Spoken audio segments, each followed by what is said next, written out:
the Growl and the Rasp. Hi everyone. I'm the author of a story that I will read for you today. I'm also the author of several other books, including Darkness, Where Light Should Be, Ghost Hunting for Beginners, Phantoms of the Forest, Demons, Ghosts, and Things That Go Bump in the Night, Monsters, Creatures and Things That Go Bump in the Night, and I'm currently working on a few more. All of my books can be found at my website, Amazon, Barnes & Noble, and wherever fine books are sold.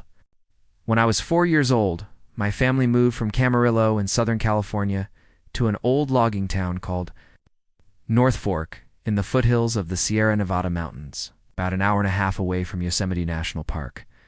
At the time, it felt like we were moving to the middle of nowhere. My parents bought an old ranch house in the woods near a creek that wound down towards the foothills. There was a large clearing in an otherwise relatively dense wooded area surrounded by mountain ridges to the north and the east. The house sat somewhere near the center of the clearing. There were 2 old barns on and near the property and acres of wild blackberry bushes that ended at Whiskey Creek, a favorite childhood hangout of mine.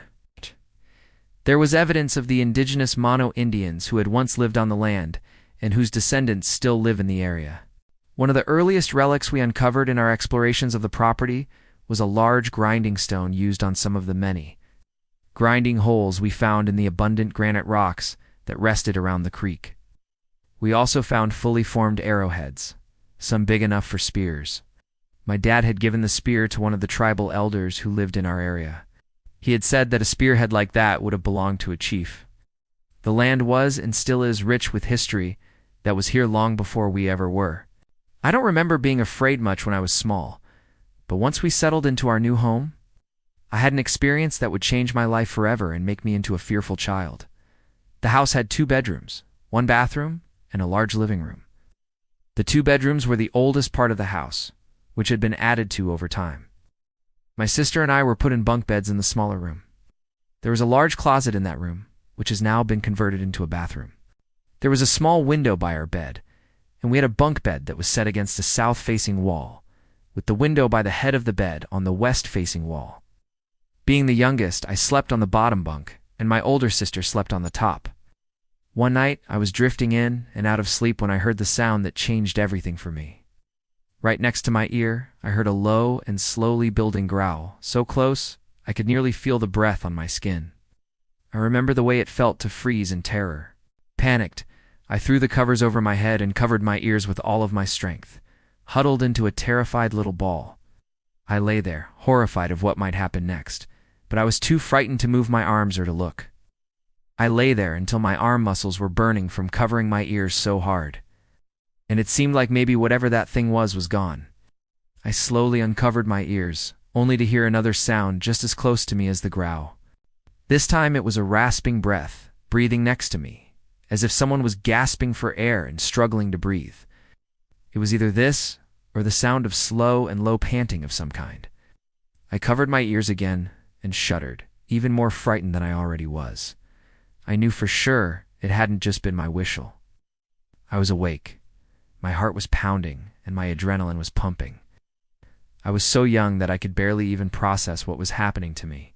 I just knew I was so scared I couldn't move, and I had hoped that if I held still enough and prayed hard enough, this thing would go away. I don't know how much more time went by before I couldn't take it any longer, and I leaped from the bed and ran as fast as I could into my parents' room.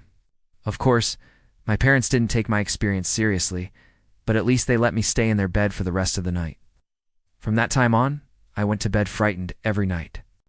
Knowing something like that could happen caused me to pull my covers over my face, even if it was hot, and do my best to cover my ears. And I was never alone. I always had one of my stuffed animals with me. If I awoke during the night, I would sit up and hope that the room was dark enough that I wouldn't see anything. If I saw anything, though, I would scream bloody murder, and my mom would come in and comfort me. As time passed, the events that happened that night started to fade into memory, and I was able to sleep better. I was still afraid, but I was less terrified. Then one day my dad came home with a new purchase for the house. It was a radio-controlled airplane. I was excited to see him fly it, and I asked if I could come with him. He told me I had to stay close to the house, because it would get out of range if I was too far away. I agreed and sat down with one of my siblings. We watched him take it up higher and higher. Then suddenly it banked sharply and began to descend towards the hill behind our house. We watched, fascinated, as it disappeared behind the trees. Moments later, we heard the sound of crashing and my dad's frustrated shout. My brother and I looked at each other and smiled. We thought it would be funny if we went to see if we could find the broken plane, so we ran to the hill behind our house. We scrambled over rocks and through the underbrush until we got to the backside of the ridge. We turned to look towards our house, and we could see it sitting in the clearing like we had left it. However, we realized we were much farther from the house than we thought we were when we followed the crash of the plane. Looking back at the ridge we had climbed, we could see that we had no idea how we were going to get out of there. We started walking what seemed like aimlessly, hoping we would find a way out. Then, of course, we heard the voice. It sounded close. It said, "Hey, you kids lost." We froze, but we couldn't see anyone. Then it said it again, closer this time. "Hey, you kids lost?" We started to run. We ran and ran until we finally saw the road that led to our house. Ran to it, stumbled onto it, and walked quickly towards home. When we got to the house, we ran to our mom and dad and told them we were lost. They scolded us for going so far without telling them, but they hugged us tightly and checked to make sure we weren't hurt. The scolds faded into the background of my memory, but that hug stayed with me. As I got older, I realized that my dad's airplane had crashed into the area where the voice had come from. Now, that was probably why we had gotten lost. But I don't think it was a coincidence that we got lost right after hearing that voice. I think that it may have been the same spirit or spirits that had wanted to lure us into the woods.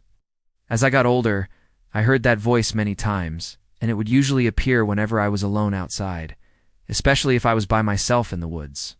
I was always careful to bring someone else with me after that, but even so, we would still hear that voice sometimes saying things like, "Come play with me," or "Come over here."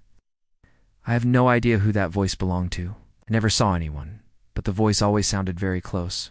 Whenever I heard it, I would run to get help, but by the time I got to my friends or family, the voice would be gone and no one else could hear it. I've been told that it was likely a spirit of a lost child who is still out there looking for his or her way home. I'll never know for sure. What I do know is that the land we live on is alive with very old and powerful energies. I still live there now. I'm no longer afraid of it, but I do respect it. I have more stories, and I plan to share them. But we all have to start somewhere, smiley face. This is my beginning.